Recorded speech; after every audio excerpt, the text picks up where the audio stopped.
Ladies and gentlemen, Barton Lynch. I love that intro. Feels like you got your own game show, your own late night show. Welcome to the Stoked Bloke Show, people. Yeah! Great to have an audience in tonight in the studio. First time for that. Thank you, guys. Everyone out there, the Stoked Bloke Show is brought to you by a New Earth project. We're coming to you from the Pipeline Studios here at Pipeline. And out the window, PK, the first storm as such of the winter season is upon us. Not much of a storm, really. The sun's still shining. It's still warmer in boardies and 5 t-shirts. mile an hour wind. So. The wind's a little bit stronger than normal. There was a kite surfer out, so it seemed really crazy weather. Right? Yeah. And I think it was stronger before when it first kind of hit the front. But it's nice to see a change in weather. Nice to feel the energy change with that. I went down into the wind. I was like, it's been just sort of so summery for so long. And even when we had the first swells of the season just a few days back, and I want to talk to you about what you experienced, but it's nice to see that weather change, but it's nice to see it change after that swell, and they scored some pretty good conditions. Yeah, it was real glassy. I went over to Jaws and watched everyone throw themselves over the ledge.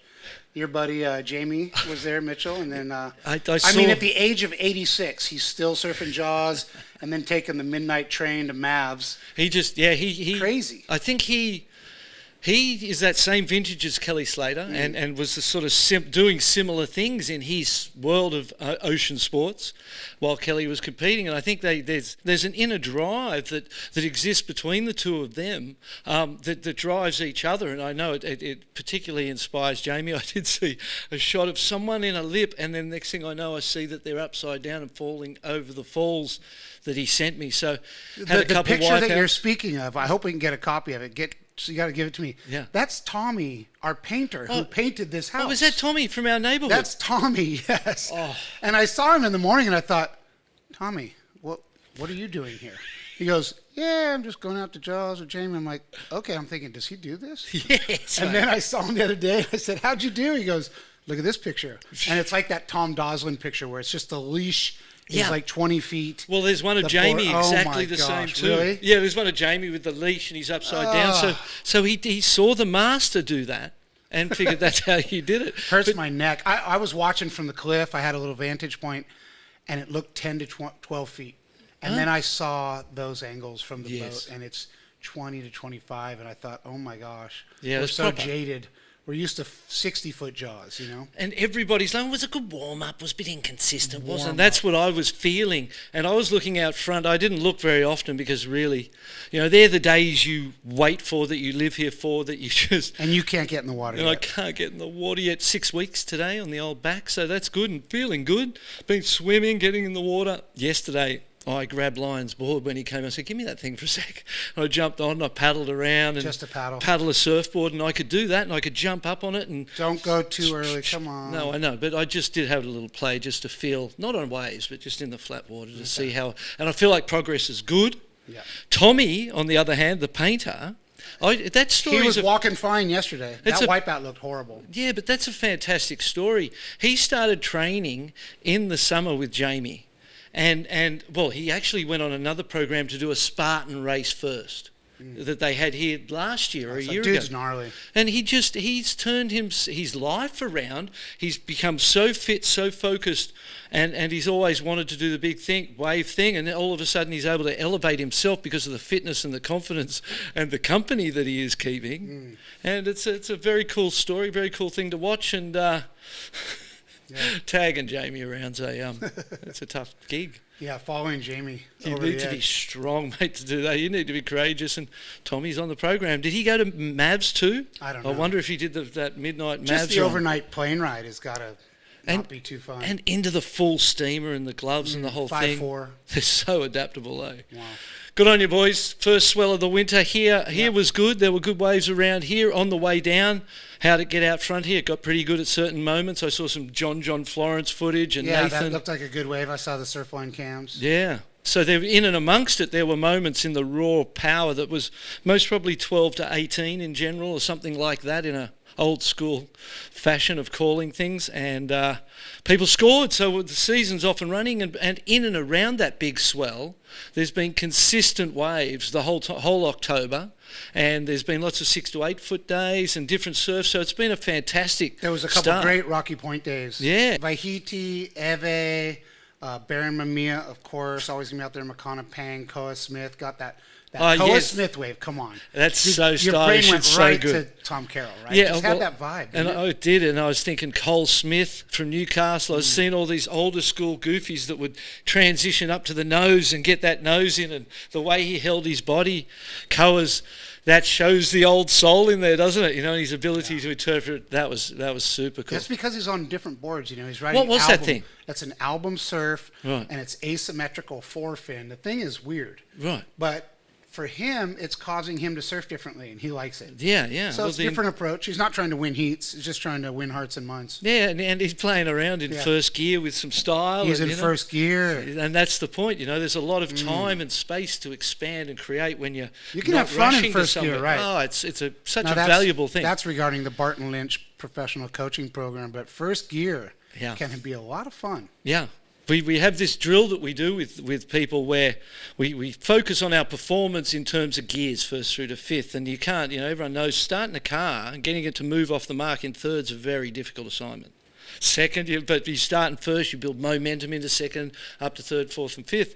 And Has anyone ever done it when you're doing the program with them, ridden a different board for that first gear, or do they always use their competition board? it's a good thing. They always ride that same board that they're riding, and it's sometimes very hard for people to find a flow that's first gear, you know, because you're just rushing all the time to create stuff, do stuff, achieve stuff, be stuff, and you're never even stopping and slowing down to get a moment to feel what the wave's doing. And when you slow yourself down, go, okay, I'm going to be in first gear, and you can just cruise, and because you're not using your body's energy in the compression, extension, rotation, all that stuff, you've got to be on the right place, on that power ball of the wave. So you're feeling the wave, you find the nice flow with it, and because you're not rushing, you get time to stylize moments and create things that are different that you can then put into your overall contest performance or your surfing performance and stoke yourself out with a bit of style in a moment, you know? Beautiful thing. Good on you, Cole. We love that one. That was a beauty. That was your shot, eh? Yeah, I mean, I think 10 people shot it, but yeah, that's where you probably saw it. Yeah, mate. We kicked off Monday the 16th. You've been coaching? It's 1 week today. We've been coaching videos. Full feedback. Yeah. We got over, what did we get, 35 videos, so that's sort of 5 a day, I suppose, you've been for that working. week. We've been coaching them, we've been posting them, we've been rewarding them prizes and giving away stuff every day. And the very first award we receive in the Blast Off Video Challenge is called the Keenest Grom. It came from Keenest Grom. the Most keenest Grom. excited, Yeah, the keenest, mate. purveyor of Stoke. In 2006, when we started this idea, I went to the PO box the first day and opened it up, and there was one envelope in there. And it was the very first entry into a blast-off event. I was like, oh, I love this kid. 17 years ago. Who was it? This is it, yeah. I thought maybe you knew. No, I I don't. I thought you were going to go, and his name was... And his name was, I should Jack know. Robinson. I should go back and do that. I should research who that kid was. But he became the Keenest Grom and got given awards, and then we would never tell people exactly when it opens. And so there's this competition to be the Keenest Grom and get your video in first. And in 2023... Auburn Hilly from Florida, a 12-year-old young girl, rides for Roxy, mentored by Lisa Anderson. She's a goofy and she rips. She won the Keenest Groms, which was very, very cool. We're happy for her. And then we sent her a sunbum pack, by the way. She chose that herself. As Keenest Grom, you get to choose whatever you want to get. She wanted the sunbum pack. Then the second video we got was this Sebastian Peters kid, 12 years old from Florida, and it was an early indication of things. The kid rips. He's got such good style. Amazing high performance, early contender from him. We sent him a shark bands. And then we got... So at the start, the first 4 or 5 days, it was like nearly every video came from Florida or the east coast of America. Why do you think that is? Because they're frothing. Because they had a run of waves? No, I just think they've got that lineage. When you look at the lineage of that state, right? We've talked about that. It's the greatest state in the world of any country for surfing, really, and producing champions. and we've gone through the Frida Zambas and Lisa Andersons and then Kelly Slaters and CJ Hobgoods and on it goes. So many great surfers. Todd Holland in our day, I'll just give him a shout out. Matt Keckley. Oh, Keck was the Red. godfather. Yeah, Scott McCrannels. Yeah, Big Red. Charlie Coon. Rich Rudolph. Yeah, all that area had so Johnny many people. Futch. Johnny Futch. I don't know if you remember him, but He is. that's Carlos Munoz's father-in-law. Father-in-law lives down there in Costa Rica, and he and Charlie Coon have property down there together. Yeah. So that state is amazing. And we also got videos out of New Jersey, North Carolina, Virginia. So it was the East Coast of America came Really out submitted strong. was firing. And then the third award was a Future Fins pack to Emery Davis from Florida as well, because it was just such a one of them. You know, we love those good vibe videos. It doesn't have to be all ripping and tearing and slashing. It's the lifestyle stuff, and when people let you into their life and you see a little bit of how they live and they're stoked for surfing, we always love to reward those kids. So Emery Davis got a Stoke Award. Luna Thomas, an 8-year-old kid from Margaret River, she got a Best Wave contender. This thing is so long. It goes for 30 seconds or more. She's just so cool. One of those great rides that you remember as you get older. Japan, keenest Grom George Taguchi Everest got a Creatures of Leisure pack. And then this is what I wanted to show you guys is Brody Mullick from Margaret River, 12 years old. You think you're onto something here, huh? I think we're onto something, mate. We've seen a lot of those young surfers come through and we've identified them early. And Brody Mullick, you have a look at this video. Let's tee this up and show people, and they can make up their own minds, but I hold this kid's surfing in very, very high regard. He rips. Do you know the father, the family, or anything like that? Any I connection? know nothing. But this week, what we did was, in our high performance category, we had 2 that were under 10 that I couldn't split, that we put to Instagram and said, you know, we need a hand deciding this one. Dominic Carvalho lives here on the North Shore, and then Reef Johnson, who lives on this island in town. Both 9-year-old little rippers, and that's on the social media, and people are telling us what they like. Right now And they're battling it out for a Marine Florence or a Florence Marine X pack. But I believe they're going to call it Florence from now on. Oh, okay. Yeah, that's the word in the street. But we want to welcome them to the Blast-Off, mate. That's cool. You know, we've had a very long and great relationship with Hurley over the years. It's got harder and harder to work together in more recent times. And we want to support surfing companies that are independently owned, essentially. You know what I mean? We're at a time when a lot of the surf industry has been bought and in multinational hands, which is one thing, or fine. But you need to be supporting independent shops, independent brands, products, so that the money's in surfing, and these people are surfing and surfing families, that sort of thing. So Florence Marine X, welcome aboard the Blast-Off. Thank you. And what we're going to do, even though we've put it out in that under 10s surf off, call it, for the high performance award of week 1 for the under 10s, we're both going to give them both a pack anyway. Oh, okay. We can't split it. You know what I mean? I sent Patio a text this morning, hey, we're going to give them both a pack if that's okay. So while we've put it out there to see what people think and cool. and drive some excitement, we're going to reward both those grommets. And then Brody Mullick was the winner of the high performance for the over 10s. So that was week 1, PK. She was a good week, and some great coaching on there at YouTube on the videos of the kids. You can hashtag BL Blastoff or hashtag BOVC23, and you'll find all those videos and all the coaching, and you could use it for yourself. Resource. So it must be exciting for someone to qualify for the World Tour. It must be super. Well, it is. I remember that, actually. Well, you Long got to do time a ago. whole year at least. These guys got guaranteed 5 events, and then Yeah, so the Challenger Series was only 5 events. and then potential relegation. But let's just go with the The good stories. The good stories.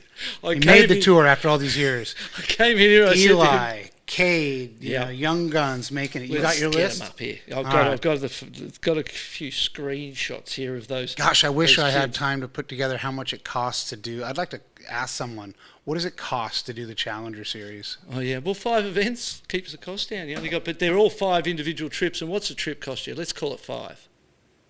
5K? Yeah. I Me. feel like it's more than that, though. What in the world we live in could be double that. You know, depending on flights, and they're erratic at this point in time. You can find them and they're super expensive, or you go, oh, that's not a bad deal. Cole Hausman. Cole Hausman. Thank you, mate. Cole Hausman. That's a tough name. Yeah, mate. Well, he smashed it. He won it by like 4,000 or 5,000 points. He was way ahead. Samuel Pupo Pupo in second. Sammy, fifth gear, Pupo. Yeah, all day, every day. Jacob Wilcox, so that's a good one. West Oz. Grosby Colapinto, one of the best stories of the whole thing when I saw Griffin's post So of them cool, as huh? kids. Unreal. If I catch this thing and it's still spinning, it means that's a beautiful story. So great that he's joining his brother. So Cole and Crosby, Yep. that's two San Clemente 2%ers.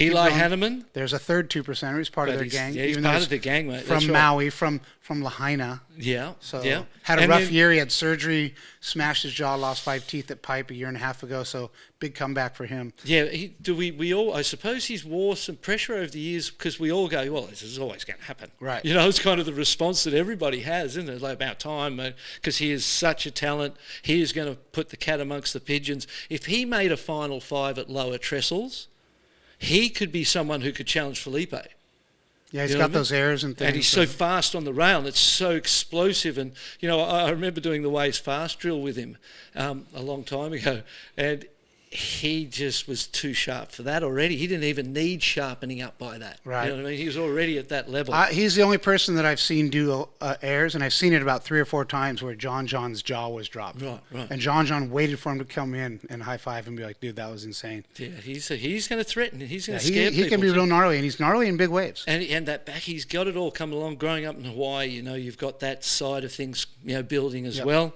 Imai Kalani DeVault, Back on tour from Maui. big deal, mate. Eh? You got to applaud that. 3 Maui boys on tour: Ian Gentile, Imai, and Eli. Well, that'll bring some Yeah. love and stoke to a community that needs it. Frederico Moraes. Yeah, from Portugal. Yeah, He's been off and on, Frederico. off and on, but he's solid. I saw him and Doggo having a, you know, catching up and loving it. Jake Marshall remade it. Yeah, that's cool. That's a great story, and he's a workhorse, mate. Eh? He's professional tradesman at work, always on the tools, always focused. So congratulations to Jake. Cade Madsen, just another. Another San Clemente boy. Ew, they're on fire. That's great. And then Cade Matson is about 6'3", and so is Cole. powerful They're kids. they're eh? huge, Big, dudes. powerful Yeah. kids. Yeah. And they're going to, you know, as a collective on tour, that's going to scare people. And then rounding out that top 10, David Silver. DVD, yeah. That's epic. Good He's on been him. around a long time. Yeah. He's a threat backside. Then you've got to feel for the guys who just miss out. Ah. It's just so hard. Michael Rodriguez first to miss out. Emrod, he's so good. And he's so good. Matthias Hurdy, so 2 Brazilians there right on the edge. You know, I would go out in the wing and say, you know someone's getting hurt. And you know either of those 2 guys, they will get a start at some point Well, this year, here comes you would the think. WSL with, you know, the lack of transparency. You never know. Those guys should get the next spot. Absolutely. Well, you could But go they'll anywhere go, again. oh, WSL. It'll be like an event in Portugal, and they'll go, this surfer's got the darkest hair and eats the most pastels and was ranked 32nd, so we're putting him in this event. And you're like, what? What was the reasoning? Kieran Pirro, creator of the cut. And do we know that he's back? Is that the word I on the heard that street, Kieran's maybe? back, so we could that just right? we could leak it, and you could tell us. Well, we don't know. I don't know. But Kieran back? is Kieran back? We asked the question of the Who WSL. did the cut? Was Kieran Pato at the behest of WSL? Yeah, of Dirk. the leadership team going, we need change. We want need the change. cut. Yeah, They got to cut the cut. cut the cut. That'd be epic. Okay. Jackson wanted to Baker say just it. missed out. Oh wow, he was on last Jacko. year, huh? And Jacko looked at home on the tour. His turns were big enough. He could win heats on turns. He was the Australian Poncho Sullivan. That's a great call, mate. Yeah. So similar colour hair. He's the great. build's the same, and he was fantastic. So that's a bummer. I would love to see that guy surf in any wave of consequence. Yeah, absolutely. Yeah. And especially with face. He brought a lot of fun to the tour. He's a I think great so too. personality. I remember that mow he had going for a while was a fantastic moustache as a connoisseur of hair. Yeah. Marco Mignot, Jet Schilling, Morgan Siblick, John DeRue, Nolan Raposa. So Those sound like some guys all missed. impossible heats right there. Those guys All the people that didn't make it? Oh my Yeah, gosh. That's so those guys didn't make it. Now let's look at the ladies, shall we? Only 5 ladies. Only 5 ladies. WSL tells us that they care so much about the women, but there's only half the amount on tour. That's right. Interesting. What's going on there? I don't know. India Robinson won it. Yeah, she smashed it. She's powerful and got these arcs and an individuality in her style, a personality in her style that is only her. You can tell her surfing in a crowd. The way she drives the rail, she's got this unique carve that's super good. Just take a moment and tell us how good Sally Fitzgibbons is now. She's getting better. That's what we believe. We believe here at the Stoked Bloke Show that Sally is in career best form. And you know, while there is a new generation of women surfers that are scary good, and we saw Erin Brooks win over there in Brazil so cool, too. yeah. Shout out to Erin, Blast Off alumni, and just showing us at the end. That's always a good sign when at the end of the year someone finds their feet and you go, oh, next year, watch out. And so that was a great way for her to end the year. And Sammy Pupo won over there. We've talked about him. He won the men's. So then Sally Fitzgibbons, I reckon that was straight back in, didn't she? You know what I mean? She was out.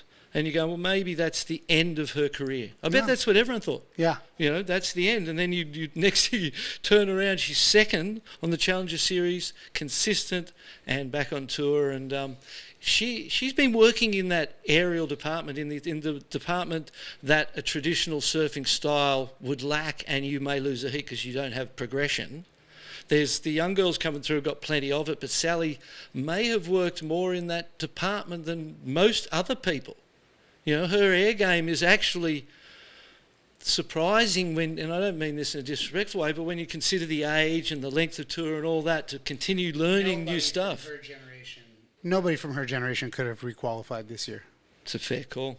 I don't think so. I think it's a great call, mate. So we have a lot of respect for Sal, and it's great to see her. Sawyer Lindblad, unreal. Alyssa Spencer, unreal. Oceanside, Goofy.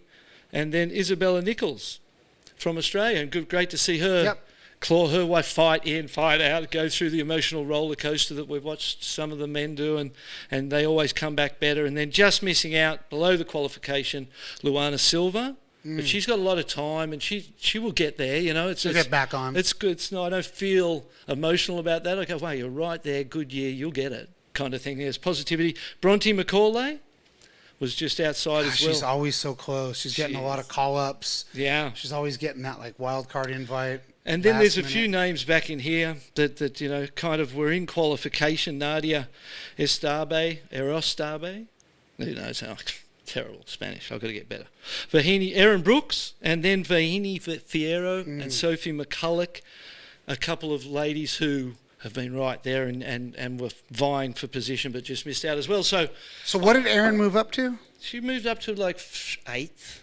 Wow. 8th or 9th. Vahini was 10th, Erin 9th. You'd have to think Erin's going to explode this year. She'll be on tour. The confidence is coming. The desire's always been there. The talent's extraordinary. Caitlin Simmons, Erin Brooks. You can see the future of women's surfing, and it looks lofty. They're going to be flying, and they're going to be charging too. So there's you know great signs ahead, and the current generation. What do you reckon? How many more years do you give them before that steamroller of modern young surfers overtakes the tour and we see a cultural shift, you know, or an age group shift, you know, and a time of change? We haven't really, I don't feel like we've felt that because Steph and Carissa, and it's been this Tyler and Sally, it's been the same people, and people have stuck their head in the door and you don't hear much, but that changing of the guard, that's what they call it. That thing that the media love talking about at times will happen at some point. And we are media. Yes, we are. Thank you for joining us here, live on the Stoked Bloke Show. We'll finish up today with the good vibes of the Menehunes event. 46 years of putting stoking children down there at Haleiwa Beach Park. It's a great environment for it. It's perfect for the kids.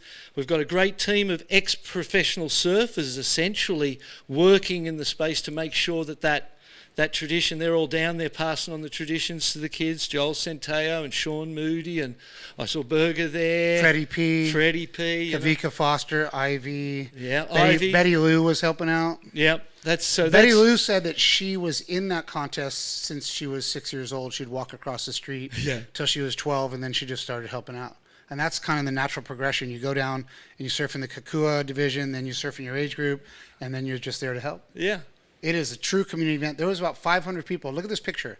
Yeah. That's more people than you'd see at a WSL event. That's an amazing shot. And you can see that roped area creates this sense of respect and royalty. And the kids are in there and they got their, you know, it's a super cool vibe. And it was fun thing to be a part of, and I reckon that they'll have, imagine, another 46 more years. Who knows who's coming through that event? So congratulations to everyone involved. Thanks for the good vibes. Thanks to all the kids and families that have entered the blast-off. We run through to November 17th, so make sure you get your video submissions in and get the coaching, and then we will send prizes around to kids all around the world. And look what my old mate did the other night. I woke up in the morning and there was a Stoked Bloke T-shirt there. I don't know what to do with it other than wear it. We're going to give one away. Should we give one away? We give one away. It has to be to a big person. I only got large and XL, and I only got a couple. Well, that's good. If you're XL and you're a big bloke, Stoked big bloke, leave us a message, and we'll send one of you guys out a T-shirt. Yep. And thank you for doing that, mate. You've got it. Put a smile on my face, and we'll look forward to putting a smile on someone else's face with that T-shirt, and putting a smile on your face when we next come back here to the Pipeline Studios. Massive thanks to A New Earth Project and to everyone for tuning into the show. We love yous, and we'll see you soon.